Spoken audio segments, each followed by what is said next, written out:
সামাজিক যোগাযোগ মাধ্যমে একটি গাড়ির সঙ্গে হাঁটাহাঁটির ভিডিও পোস্ট করেই আলোচনার কেন্দ্রে চলে এসেছেন সিলেটের এক স্কুল শিক্ষিকা।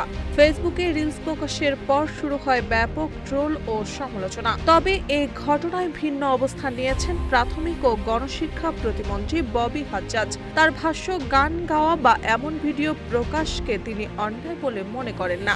ঘটনার সূত্রপাত হয় যখন ফেঞ্চুগঞ্জ উপজেলার পিটাইটিকর সরকারি প্রাথমিক বিদ্যালয়ের প্রধান শিক্ষিকা বিউটি রানী পাল শ্রাবণের মেঘগুলো গানের সঙ্গে নিজের একটি রিল ভিডিও পোস্ট করেন। ভিডিওটি দ্রুত সামাজিক যোগাযোগ মাধ্যমে ছড়িয়ে পড়লে একদল নেটিজেন সমালোচনা শুরু করেন। অন্যদিকে দেশের বিভিন্ন প্রান্তের শিক্ষক ও সাধারণ মানুষ তার পাশে দাঁড়িয়ে সংহতি জানিয়ে একই ধরনের ভিডিও পোস্ট করেন।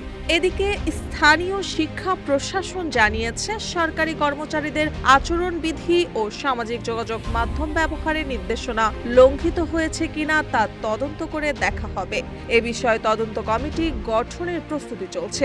তবে বিউটি রানী পালের দাবি, ভিডিওটি স্কুল ছুটির পর ধারণ করা হয়েছে এবং এতে কোনো অসঙ্গতি নেই। তিনি বলেন, কোনো অভিযোগ থাকলে তা প্রশাসনিকভাবে জানানো উচিত, সামাজিকভাবে কাউকে হেনস্থা করা উচিত নয়।